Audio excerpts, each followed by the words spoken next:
The Lives of the Saints by the Reverend Alban Butler, taken from the 4th edition, published in 1954. August 14th, Saint Eusebius, priest and martyr.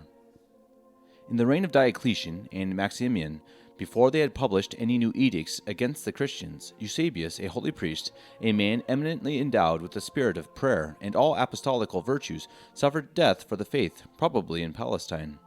The Emperor Maximian happening to be in that country, an information was lodged with Maxentius, president of the province, against Eusebius, that he distinguished himself by his zeal in invoking and preaching Christ, and the holy man was apprehended and brought before him. Maxentius, whom the people stirred up by furious clamors against the servant of Christ, said to him, "Sacrifice to the gods freely, or you shall be made to do it against your will." The martyr replied, "There is a greater law which says, Thou shalt adore the Lord thy God, and him alone shalt thou serve." Maxentius urged, "Choose either to offer sacrifice, or to suffer the most rigorous torments." Eusebius answered, "It is not consistent with reason for a person to adore stones, than which nothing is viler or more brittle."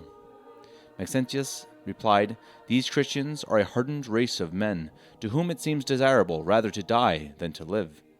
Eusebius answered, "It is impious to despise the light for the sake of darkness." Maxentius, "You grow more obstinate by lenity and entreaties. I therefore lay them aside, and frankly tell you that unless you sacrifice, you shall be burnt alive." Eusebius replied, "As to that, I am in no pain. The more severe or cruel the torments are, the greater will the crown be." Upon this, Maxentius ordered that he should be stretched on the rack, and his sides rent with iron hooks. Eusebius repeated, whilst he was tormenting, "Lord Jesus, preserve me. Whether we live or die, we are yours." The president was amazed at his constancy and fortitude, and after some time commanded that he should be taken off the rack. Then he said, "Do you know the decree of the Senate, which commands all to sacrifice to the gods?" These words show that the saint was indicted upon former laws, and that this happened before the general edicts of Diocletian. Eusebius answered, "The command of God is to take place before that of man."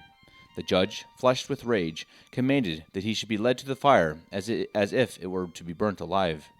Eusebius walked out with constancy and joy painted in his countenance, which struck the prefect and the bystanders with amazement, and the prefect called after him, "You run to an unnecessary death. Your obstinacy astonishes me. Change your mind." The martyr said, "If the emperor commands me to adore dumb metal in contempt of the true God, let me appear before him." This he said because he was impeached upon old laws, the present emperors not having yet made any new ones against the Christians. Maxentius therefore said to his guards and keepers, "Let him be confined till tomorrow." And forthwith going into the prince, he said, "Great emperor, I have found a seditious man who is disobedient to the laws, and even denies to my face that the gods have any power, and refuses to sacrifice or to adore your name." The emperor answered, "Let him be brought before me." A person present, who had seen him at the prefect's tribunal, said, "If you see him, you will be moved by his speech." The emperor replied, "Is he such a man that he can even change me?" The prefect then spoke, "He will change not only you, but the minds of all the people. If you once behold his looks, you will feel yourself strangely moved to follow his inclinations."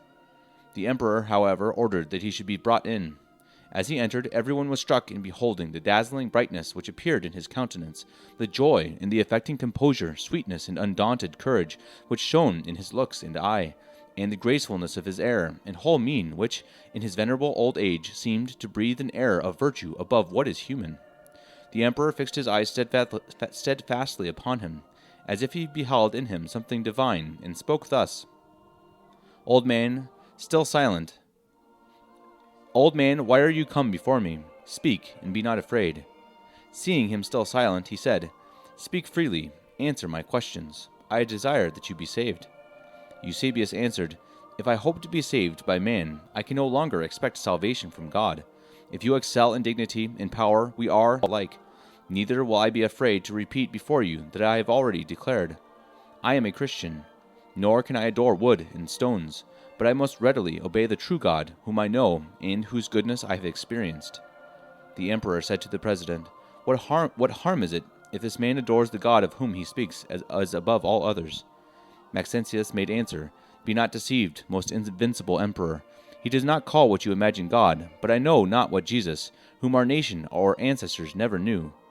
The emperor said, "Go you forth and judge him according to justice and the laws. I will not be judge in such an affair. This Maximian was by birth a barbarian, and one of the roughest and most brutish and savage of all men, yet the undaunted and modest virtue of this stranger, set off by a heavenly grace, struck him with awe. He desired to save the servant of Christ, but, like Pilate, would not give himself any trouble or hazard in curing the displeasure of those whom on all other occasions he despised. So unaccountably cowardly are worldly and wicked men in the practice of virtue, who in vice are unbridled and daring. Maxentius, going out, ascended his tribunal, sternly commanded Eusebius to sacrifice to the gods. He answered, I will never sacrifice to those which can neither see nor hear. Maxentius said, Sacrifice or torments and flames must be your portion. He whom you fear is not able to deliver you from them. Eusebius replied, Neither fire nor the sword will work any change in me. Tear this weak body to pieces with the utmost cruelty. Treat it in what manner you please. My soul, which is God's, cannot be hurt by your torments. I persevere firm in the holy law to which I have adhered from my cradle. The president upon this condemned him to be beheaded. Eusebius, hearing the sentence pronounced, said aloud, I thank your goodness and praise your power, O Lord Jesus Christ, that by calling me to the trial of my fidelity, you have treated me as one of yours. He at that instant heard a voice from heaven saying to him, If you had not been found worthy to suffer, you could not be admitted into the court of Christ or to the seats of the just.